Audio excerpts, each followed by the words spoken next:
In today's business world, change is the only constant, and mastering transformation is the ultimate key to success. Welcome to Shift and Thrive. I'm your host, Natalie Nathanson. Each week, we'll bring you conversations with CEOs who delve into how they successfully drove critical change in their organization. This show is sponsored by Magnitude Consulting, bringing you the thinking power of a growth consultancy and the getting it done power of a full-service B2B marketing agency. I am thrilled to introduce today's guest. He's a visionary technologist transforming how robotics impact the real world. With a background in electrical engineering and computer science from MIT, he's a serial entrepreneur who has launched multiple ventures at the intersection of generative AI, robotics, and deep tech innovation.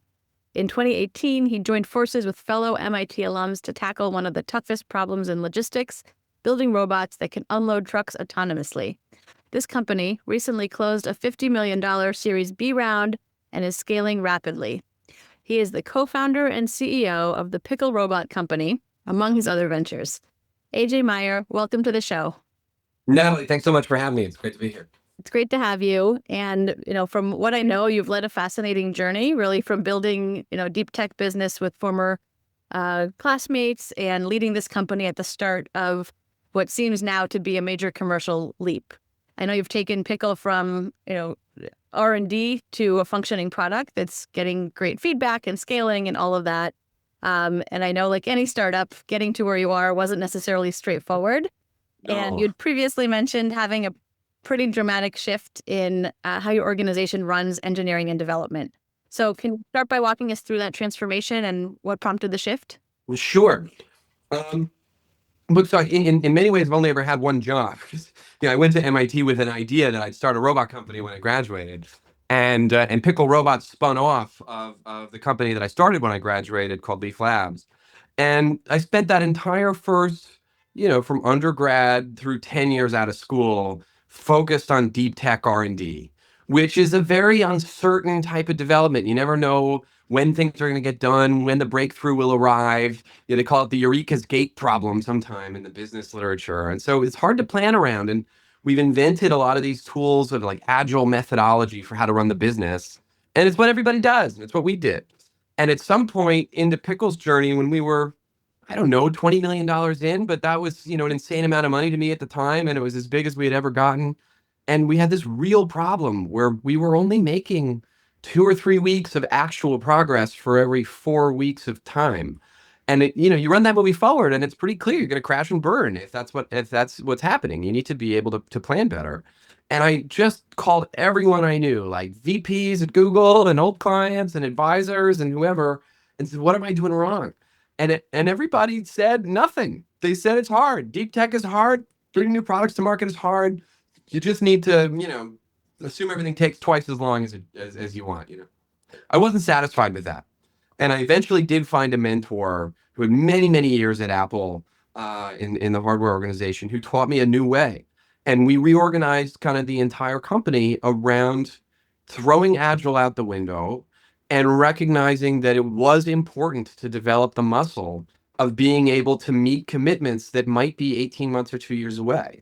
And it's an incredibly different way of thinking to not be satisfied with run for 12 weeks or 6 weeks or 2 weeks, whatever your sprint is, see where you landed and then replan. And I've heard a lot of people say planning is useful, but plans are useless. That was the way I used to think. And it took us a whole year to transform the business into one in which the plan is super useful. And I guess the way that I would say it is, 2 things. Number one is we start horse trading, making trade-offs between risk and scope and money and resources that might be 18 months, 2 years down the line. And we do that successfully by making sure that every single week we go through the whole company and we try and scoop up all the issues with that plan, because the plan is broken in some way. You just don't know yet. And you fix them with a lot of small fixes to the plan ahead of time. So you were talking to your mentor. How did you make that first decision, I guess, to do something differently? What did that feel like? Was that, were you worried about doing that? Were you kind of going all in on that? Talk to me about that. Yeah.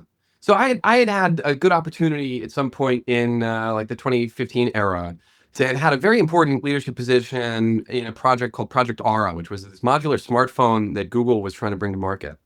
And it was a very innovative product, and it was super exciting. And there was a very, very smart guy on that team. And I remember, one of the very first things he said when he joined was, this isn't going to work. Like, I'm certain of it. But he was making claims about 18 months in the future. And all of these, very talented engineers from Stanford and MIT, Berkeley, whatever, working in this program, were like, how can you say anything important about 18 months in the future? We're focused on the goals for the next 2 weeks. And so, when Pickle started to have that problem, you're always worried when you're an entrepreneur about how you're going to make payroll. And it was just pretty easy to forecast the progress bar with the money spend bar and see that at some point you're going to run out of money before the milestone arrives that you need to get that next fundraise or cash flow or whatever it is you're using to finance your operations. And so I think I had about a year to solve the problem. I knew we were going to go out of business, in that year.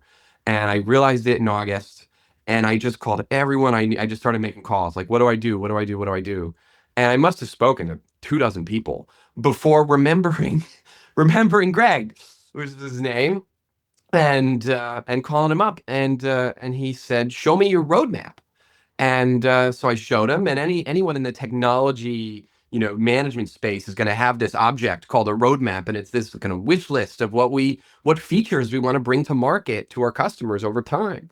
And he said, that's not a roadmap, man. That's a wish list. Let's make a real roadmap.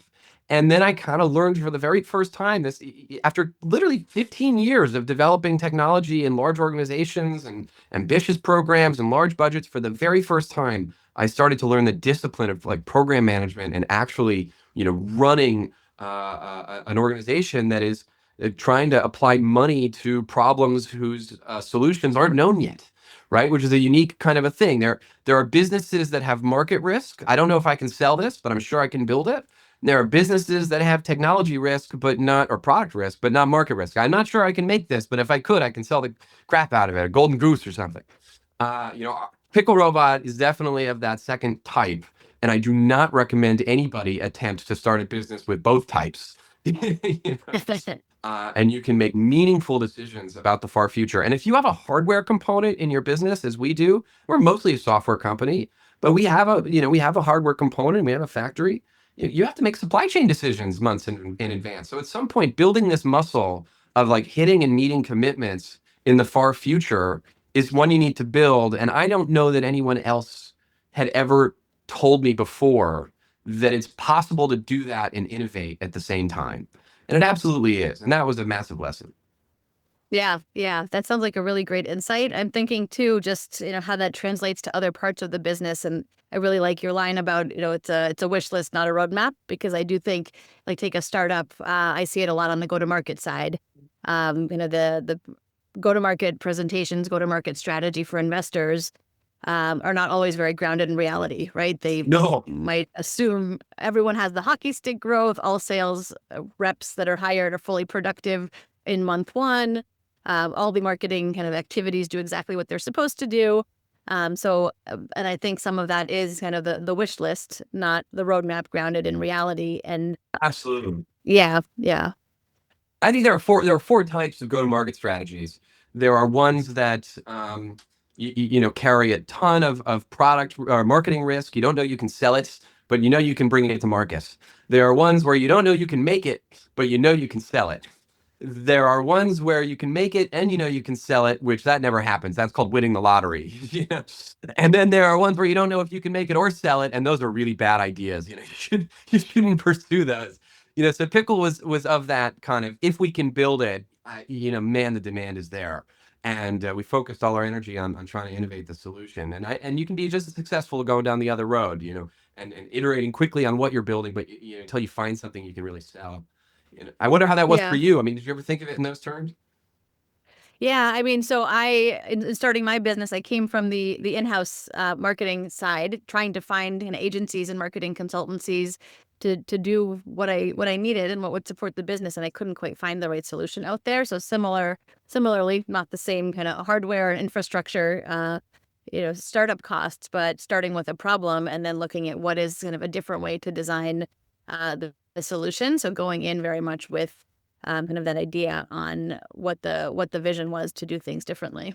Totally. It absolutely does not need to be technology to be innovation. If you have problems, but you don't know the solutions yet, and you don't know when they're going to come, you're managing an innovation program. And that could be in any type of business. On the marketing front, another kind of interesting lesson, my first business where we spun Pickle off of is services companies, 30% federally funded, NIH, DOD, DARPA, that sort of thing. And then the rest comes from clients. And it's a lot of outbound sales. It's a lot of referrals. And so when we started Pickle, we had that same mindset of like pounding pavement, making calls, shaking the tree. Who do you know at Tesla? Who do you know at Walmart? How do we make friends with these people?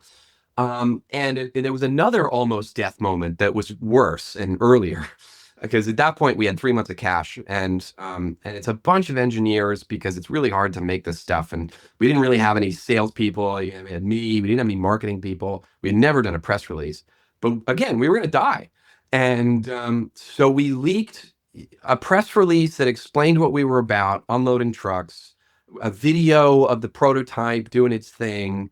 And we put it on the internet and solicited reporters to write about it. I mean, it was so far outside of what was our comfort zone, which was to just focus on building, not talking, doing marketing. And man, did that just save the business, because that little push created enough visibility that instead of having to call people outbound, they started calling us. And I think I must have had 300 brands reach out to me from that little campaign. And I must have had 50 hours of customer development calls, and I had to explain to people, like, I'm sorry, Maersk, this is like 2021, we don't really have this product yet, but we'd love to learn everything about your needs. And those turned into customer development calls of the classic kind of lean startup style. And we were able to spend tons and tons of hours just like writing down everything about the speeds and feeds and metrics and value creations and problems and what's your job like. Those conversations were super powerful. And I think, you know, that was another like core lesson I'm going to take with me to the rest of my career, which is, man, if you can get an inbound game going, do it. Yes, yes. Well, the other thing I love about that example is, the creativity around thinking of that nature, and then risk taking, right? You were taking kind of a couple risks in that. Would the market respond to it? Are you putting in effort that's not going to pay off? Would the customers be or the potential customers be okay that you don't have the product, but they're giving you feedback? Curious, what were the discussions internally happening around that? Oh, nobody wanted to do it.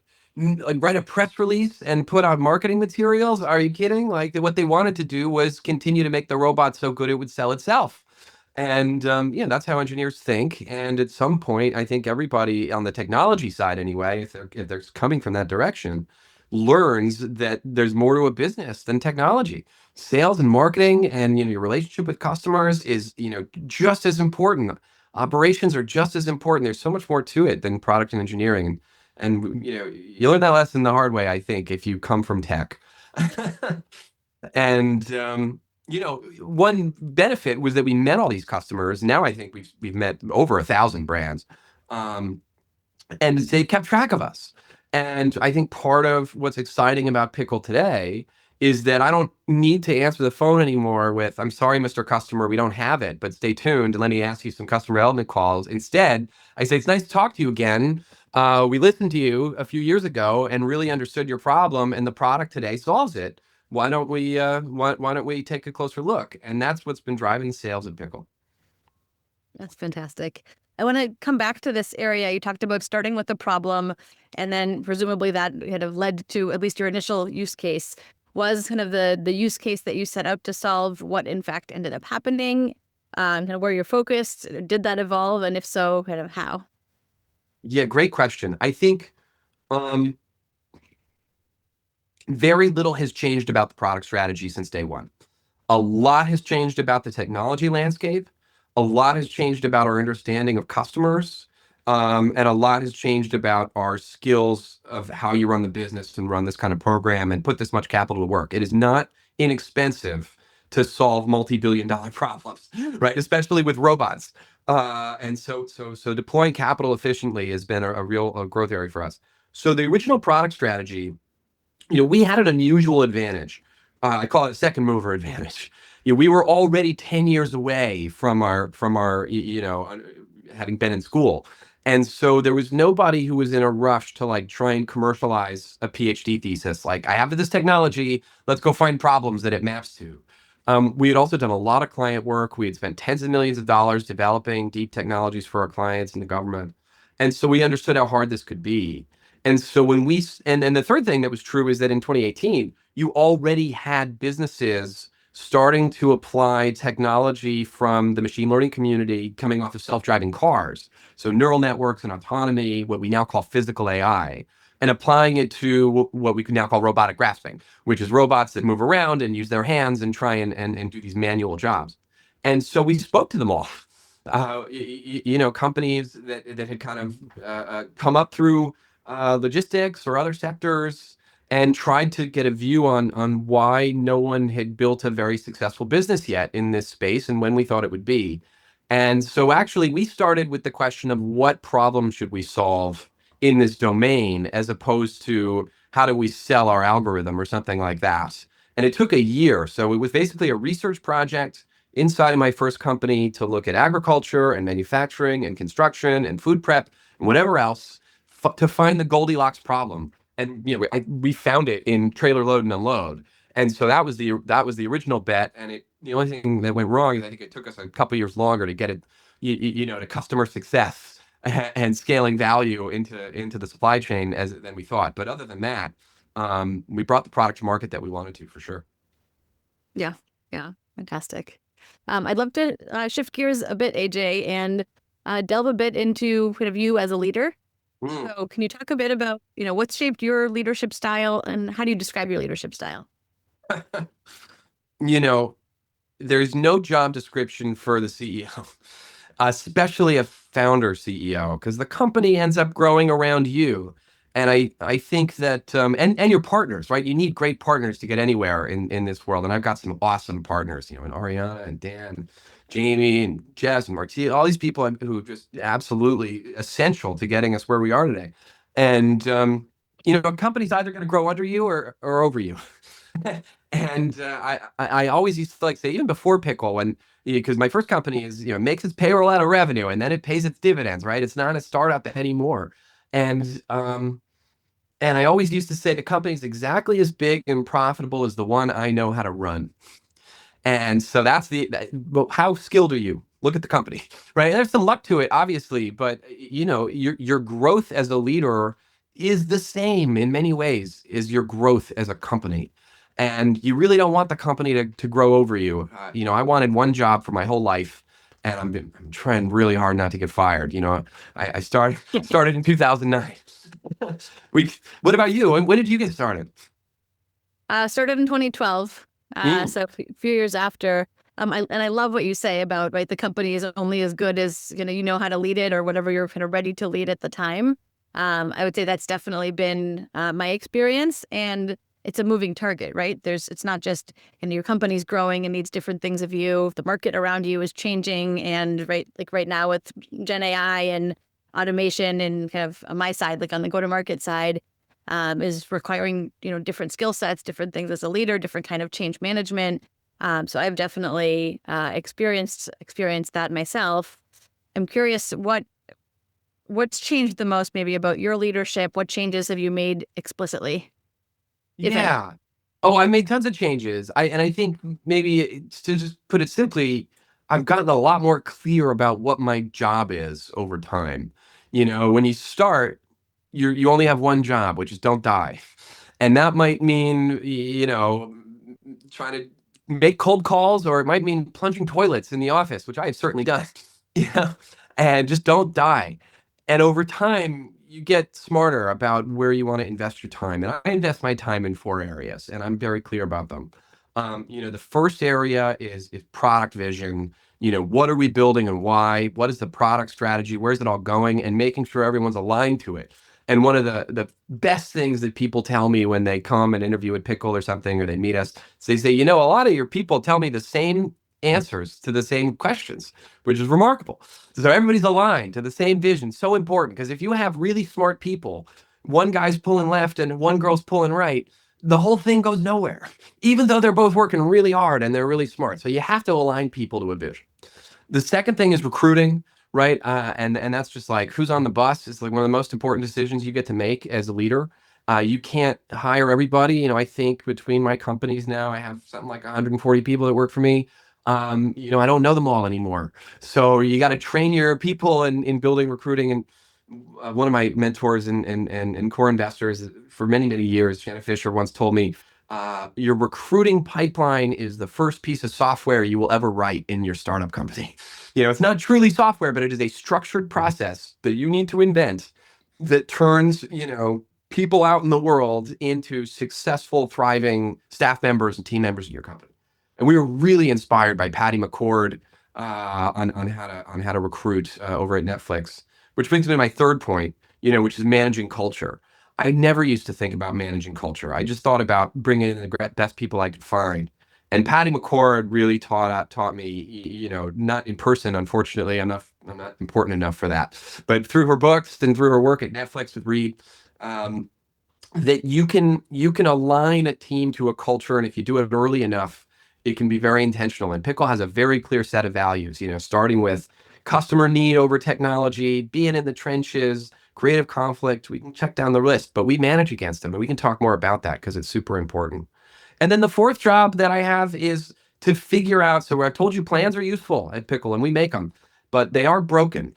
And so figuring out on any given week, what's the broken piece that is the most important thing, and trying to put as much of my attention as I can afford, whatever's left, on that one thing every week, and let everything else, run itself. Let people be autonomous, take your hands off, and find where there's a broken thing that if you can put your finger on it, you can break it all the way, which forces all the fixing, to happen. So we call that surfacing issues at Pickle. Yeah, I want to talk about that more. That's pretty interesting to me. Um, Talk about how you do that. And I guess, like, is that something like, how do you keep the pulse on the business to know what's most kind of needed from you? Or conversely, like, is that help always wanted? Do you insert yourself sometimes where you're not wanted? How does that work in practice? That's a super question. The last bit where am I inserting myself where I'm not wanted? One of the things I have recognized as weaknesses that I don't intend to fix. I don't think that you lean into your strengths and then partner your weaknesses. Don't try and mitigate them. You're never going to turn yourself around. Is that I really do struggle with the golden rule. Treating people the way you want to be treated is what comes natural to me. But actually, you need to treat people the way they want to be treated, which requires seeing yourself from the other direction, which I honestly don't see. And I often am surprised that when I interact with people, like I'm not seeing what they're getting. Which pieces of the communication are being remembered? Did they want me in the room or not? I don't know. And the more into this I get, the more I understand that probably the answer to your question is when I show up, people are like, "Oh no," but that's okay. And my co-founder Ariana, who worked for me in my first company, and she was just an absolute killer. Was one of the hardest working people at that company. I remember, um, you know, she was struggling with something as an engineer, and she'd been banging her head against it for a few weeks. And at some point, I showed up because that thing, that's the bottleneck right now, needs to get fixed. And I sat next to her for an hour or two, and we played with some equipment called oscilloscopes, and we're logic analyzers. I'm an engineer by training, and just by hanging out with her, she solved the problem. Oh my, just another point of view. She probably could have gotten the solution by talking to a stuffed animal, but whatever. And I think that's the pattern. Me showing up probably means that something's really going wrong around you, but it also means that the teamwork's going to show up too, right? And we're going to support you and get you through it and fix it. So there's a push and a pull when I walk into the room. Yep, understood. And what about the other side of that, like on the visibility side? Like, how do you get the pulse on what needs fixing? Where can your time best be put to you? I imagine as a 100-person org is very different than when you were, 10, 20, 30 people. Yeah. Tony Fadell wrote that book, Build. and he was talking about the sizes of businesses that are these kind of like, you see them in hindsight. 20 people is one of them, and man, I got stuck at 20 for years and years. I like every time we went to 25, we got knocked back to 18. 50 was another one. 150 is one that's coming up, right? And it has something to do with like communications networks and teamwork, and this kind of issue you're asking about, which is how do you keep visibility? It's so hard. I'm not nearly as good enough as a company or as a leader as I want to be. I'm working on it really hard right now. I think what you have to rely on is that people have a lot of expectations, and they're all the same and they're all aligned to them. If you have a map of expectations all on the board, then you get to play a new type of game. Number one, uh, when those expectations get missed, at least like the worst thing that can happen is that what went wrong is in the past. Because if what went wrong is in the past, you can't fix it. You can't go back. If what went wrong is today, now at least we're reactive, right? We can respond. So making sure everybody has a bunch of expectations that are all written down and aligned on, and the priorities are aligned on, means that at least when it goes wrong, we find out, the same day.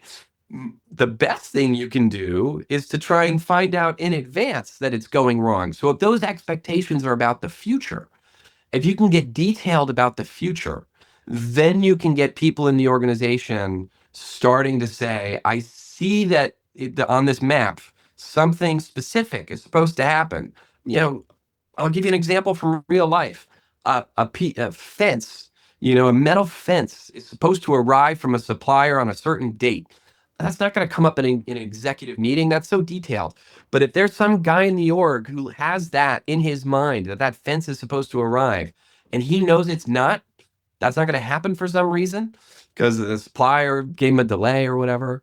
The organization needs to be designed to bubble that up, because then it does come up in the exec meeting. There's a fence. It's not going to arrive on time. Is that important? Yes or no? What's the priority? How do we need to respond? And oftentimes the answer is it's not important. It's not critical path. So what? It's late. Sometimes it's critical path. And I'm curious how you handle this in your org. But when we come back to it, I'll give you an example of how we once lost a lot of money over getting this wrong. Yeah. I think a lot of it, I like how you're describing it around making sure you have a plan, because then you can see when something's not going right. And, where do you troubleshoot? For us, we, a few years ago, implemented EOS as our kind of operating system. And I think that's been just such a great framework for, we set we've got our 1-year plan, our 3-year plan, 5-year vision, and then the quarterly rocks. And it's so easy to see when something goes off track, and it kind of takes the guesswork out of what's the best way to do that, right? So every week we meet as a leadership team. We see where all the initiatives are. Everyone's very clear on kind of all the initiatives that roll up to them and knowing where those are. And then as soon as something's off track, it gets on the leadership agenda and you figure out what you need to do about it. And I think plans can get a bad reputation sometimes, which is maybe another interesting thread for us to talk about. But I think having the plan is different than not feeling like you can deviate from the plan, right? So sometimes something's off track and it's fine. Like it's for the right reason. Time ended up in a different area of the business, and that was the right decision at the time. But you still need to have that visibility and then have that conversation. I love that word operating system, because and I've heard other people use it. I think it's a great metaphor. Like a company needs an operating system, and there's no one size fits all. It's like, a great team is going to make use of a shitty process, and great process is not going to save a shitty team, right? And that is true. But you do need an operating system, and you need to align everyone to it. I think that the way that I have come to think about this in the last year or so is that there's a certain volume of problems that you can keep up with. They're small enough to be solvable. They're in the future enough that you have time. And if you can make them be a stream of small problems, you can tweak the plan and fix the problems and keep up with it. Where you get stuck is when the plan, the whole thing needs to go in the garbage and we need to go right back to the drawing board. And I've been through that a few times. At some point, the volume of problems, they overwhelm you. And so, that visibility, that operating system should be designed to never let that happen. And I think where those, sizes come into play, the 20, 50, whatever, you need processes in place for the information flow to have you to deliver small problems to you on a regular basis, as opposed to big problems to you on a quarterly basis. And I really want to be adjusting the plan of record every single week, not every quarter. And the way that we do that is by adding, a hierarchical construction so that there's a roadmap at the executive level, but the individual teams have roadmaps, and then now even we're starting to want teams below that to have roadmaps with processes in place. And it's um, not easy to get people to agree to invest the effort that it takes to do this. They say, I've got problems to solve, I've got deadlines, and you want me to spend a bunch of time, aligning with my team on what steps we're going to take and how it's going to work. That feels like programmatics, and it feels like uh, some people call it a waste of time, but honestly, it's eating your vegetables. And I think the metaphor of a startup company or any company being like a professional sports team, which comes right from Patty McCord, is a great one. And sports teams, one thing I always bugged me about business is that there's no rehearsal. There's no practice. They don't train, and then execute. They just execute all the time. There's no maybe there's like you go to an afternoon of training or you go through a webinar or something, but that's not how a sports team works. A sports team where they rehearse the same play over and over and over again, and then during the game they've got the teamwork down.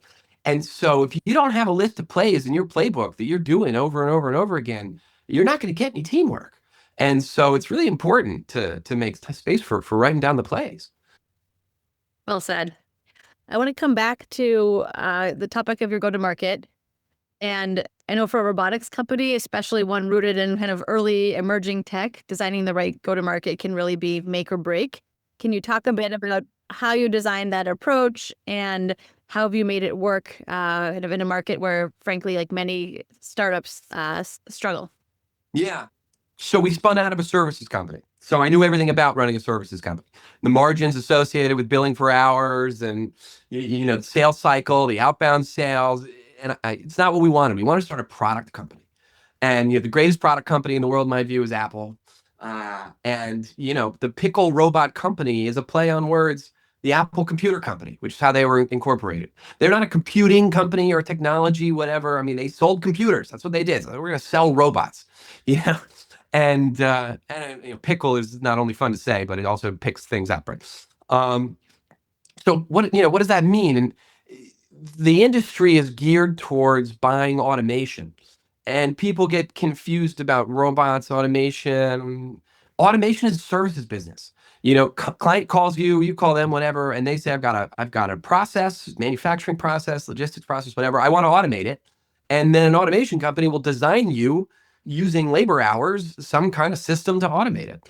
And Pickle wanted to be the first company to say, at least in physical AI, making robots with arms that move around, that didn't do it that way. We were going to make a product that served this huge, totally addressable market. We were going to be able to qualify customers so that most of them didn't apply, and figure out how to get them to call us and then disqualify most of them. And then if it works for them, they can take it and use it next week with no services involved. So we call that integration in the automation world. We wanted to get rid of integration. And we haven't totally succeeded yet, but man, have we gotten a long way. Like a traditional sales cycle in automation is measured in years. We've had customers go from brand awareness, finding out about Pickle, to buying a robot in 4 weeks. And we can ship one and turn it on in the same week and start delivering value to the customer. So that's a really new achievement in this kind of physical AI space. And so I guess the answer to your question about product strategy was we knew we wanted it to look like that, but we didn't know what problem was big enough and standardized enough that you could make a product that you'd be able to play that game. Like you need 1% of your customers to be so qualified that it works for them without customization, right? And so we looked at a couple of other things where people had done that, where your competitors are thinking about platforms and you're thinking about products. That happened in the PC age in the late 70s. Everybody was thinking about this kind of transformative technology and PCs and whatever. But there was this product called VisiCalc which was a spreadsheet product. And it was so good that everybody bought the Apple II computers not to be in their home, but to be in the office so they could run VisCalc on it. Right? It was a killer app. It was the first killer app, probably. It happened again in the internet. The internet's going to be transformative. We want to make switches. We want to make infrastructure. We want to sell platforms and browsers and whatever. But then there was a company that said, what's a product everybody wants to buy? We'll sell books. We'll just sell books on the internet. That turned out to be a really good idea. So we were trying to think of like, what is spreadsheets? What is books in the universe of like the fully automated supply chain of the future made up of like physical AI robots? And man, we just looked high and low and we just found it in our view. The dock door it's the worst job in the supply chain. I mean, I've unloaded tons of trucks. It can be 130 degrees inside of the truck. Nobody wants to do it. You're literally picking up this 50-pound box over your head. You're putting it on a belt. It's a huge problem. Everybody has it. Every factory, every logistics plant, every retail site has roll-up dock doors. There are only four kinds of doors that cover like 80% of the cases. Doors that bring material in, doors that bring material out. It comes in on pallets or it comes in loose, we call it, just boxes.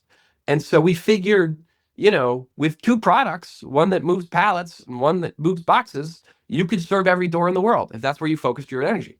And we knew we were going to need, really frontier AI to be able to do this job because everybody, at least in the supply chain, had already identified since the 80s that this was the holy grail.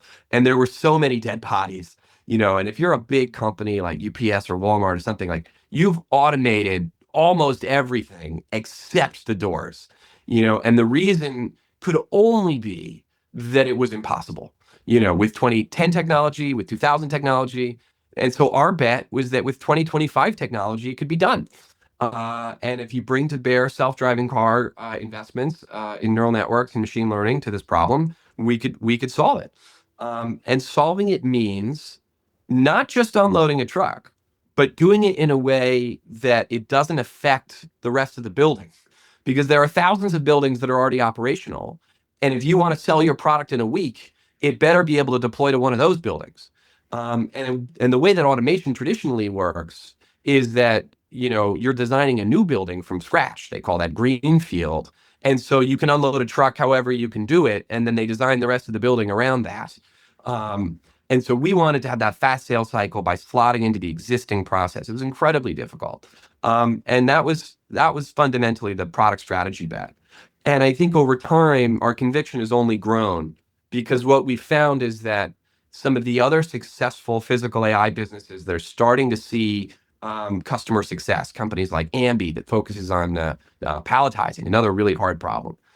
They're adjacent to us, or Outrider. They solve what they call the yard goat problem. How do I bring the truck from the parking lot to the door?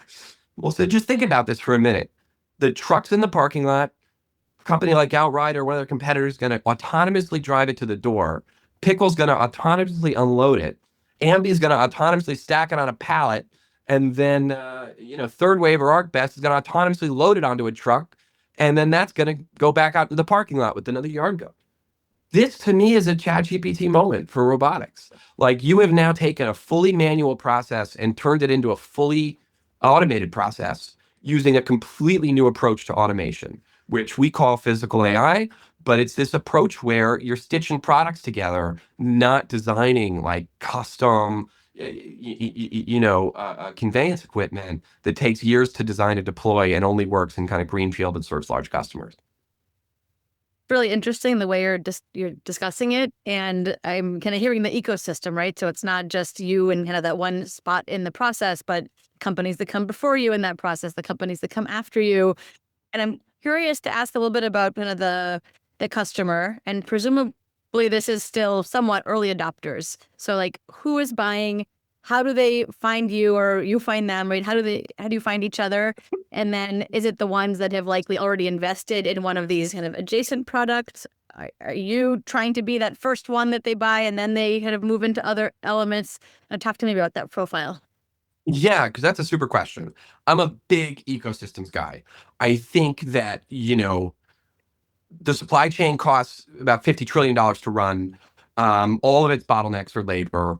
and manual jobs that really, um, you know, to reach for metaphor, like if I wanted to send you information in 1890, a guy had to physically take a letter on a horse or whatever and like bring it to you, and that costs the exact same amount as bringing you a package. Like a letter and a package were the same cost. Maybe there's a weight issue.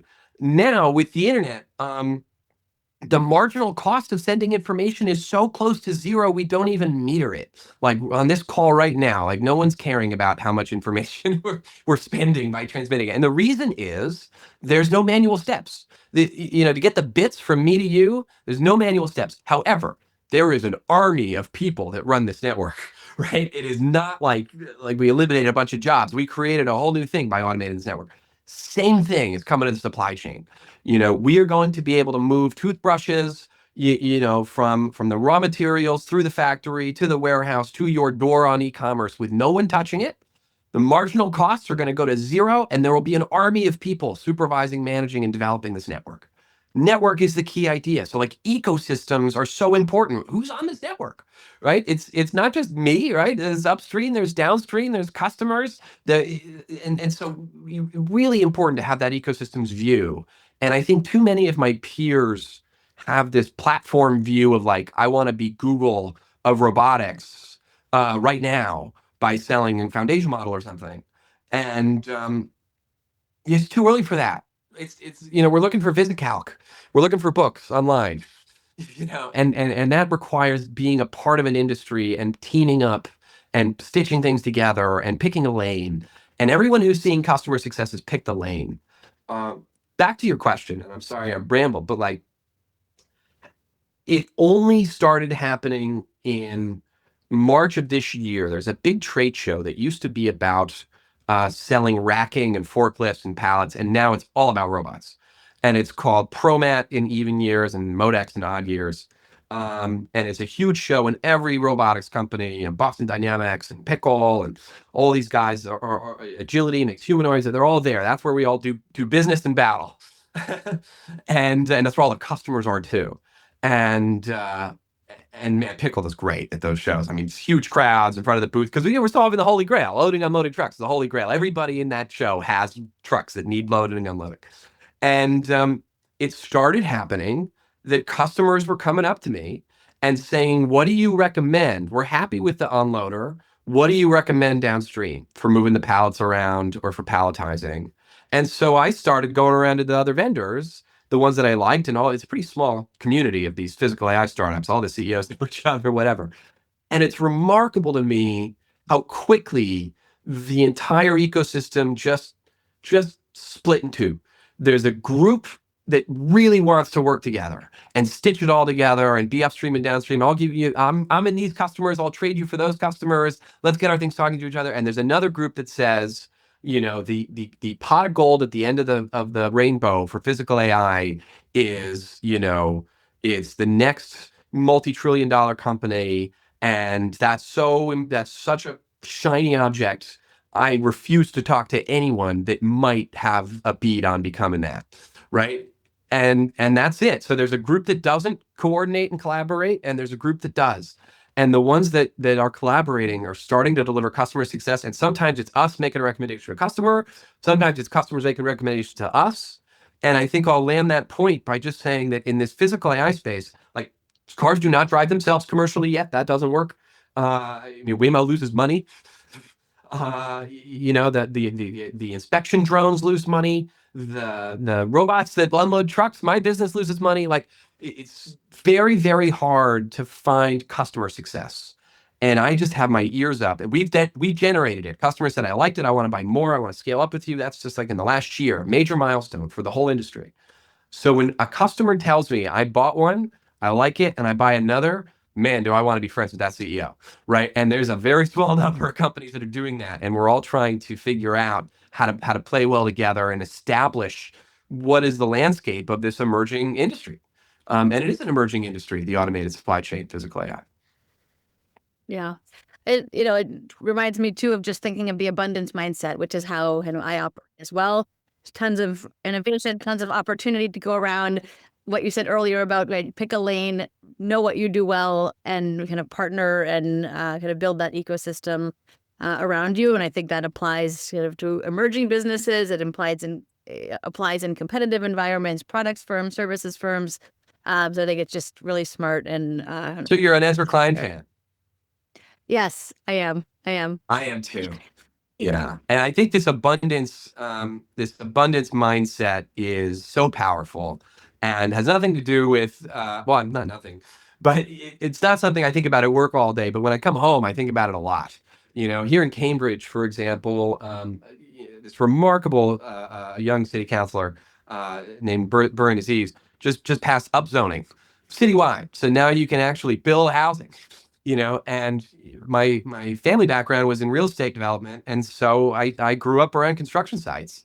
And boy, if again, I've been doing this job now for a minute. I hope never to get fired. My biggest ambition for what robotics can do and be is just really speak to those problems that are a lack of abundance, cost of housing, cost of healthcare, cost of education, right? And if we can apply automation and AI and physical AI to making those things cheaper for everybody, that's the goal.